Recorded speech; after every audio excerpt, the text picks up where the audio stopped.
First of all PCOD PCOS ये दो अलग चीजें हैं। डेफिनेटली जो पीसीओडी है it's a very common disease and it is not very serious. PCOS is like it's a syndrome. अगर किसी को ये पीसीओएस का प्रॉब्लम है तो उसमें जो सिम्टम्स हैं वर्स हो जाते हैं और उसका treatment is little difficult. And PCOS में इनफर्टिलिटी के चांसेस बहुत ज़्यादा होते हैं। पीसीओडी एंड पीसीओएस दोनों में ही यही है कि हार्मोनल इम्बैलेंस होता है एंड ओवरी जो है उसमें छोटे छोटे सिस्ट बन जाते हैं। पीसीओडी में क्या होता है कि एग्स प्रेजेंट होते हैं बट वो मैच्योर नहीं होते एंड इसीलिए वो रिलीज नहीं हो रहे। एंड पीसीओएस में इटसेल्फ जो है वो एग्स जो है बिल्कुल ही ओवुलेशन नहीं होगा उसमें।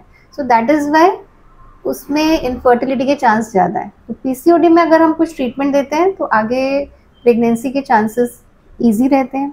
बट अगर पीसीओएस में ओवरीज इतना रिस्पॉन्ड ही नहीं करती हैं तो इसलिए उसमें ट्रीटमेंट थोड़ा डिफिकल्ट है। In general as a parent मुझे क्या ध्यान रखना है अपनी डॉटर के लिए जिससे कि उनको फ्यूचर में पीसीओडी पीसीओएस जैसी दिक्कतें ना हो? इसमें ना ध्यान रखने वाला चीज़ यही है कि अगर सपोज पीरियड स्टार्ट हो रहे हैं इनिशियली 3-4 ईयर्स तो पीरियड्स थोड़ा इरेगुलर हो सकते हैं बिकॉज थोड़ा सा सेटल डाउन होने में हार्मोन्स को बैलेंस होने में टाइम लग रहा है। बट सपोज 18 हो गया 18 प्लस हो गया बट वेट गेन हो रहा है या फिर फेस पे जैसे नॉर्मली टीनेज एज ग्रुप में एक्ने होता है बट वो एक्ने बहुत ज़्यादा परसिस्ट कर रहा है या फिर जैसे फेस पे बहुत एक्सेसिव हेयर्स आ रहे हैं। सो ये अगर चीज़ें हो रही हैं एंड साथ में पीरियड बहुत डिले हो रहा है 2 मंथ्स 3 मंथ्स पीरियड्स नहीं आ पा रहे हैं उस वेट गेन और इंक्रीज हो जा रहा है तो ये सारी चीज़ें जो है इट स्लाइटली शोज़ की चांसेस हैं कि पीसीओडी हो सकता है।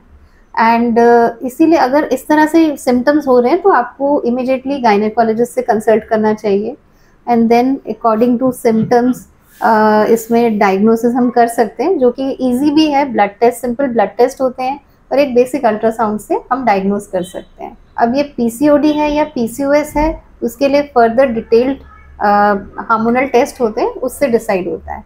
तो ट्रीटमेंट अगर हम शुरू में बोलें तो वो एग्जैक्टली सेम है बट आगे जैसे सिम्टम्स के ऊपर इसका ट्रीटमेंट एक्चुअली बेस्ड रहता है।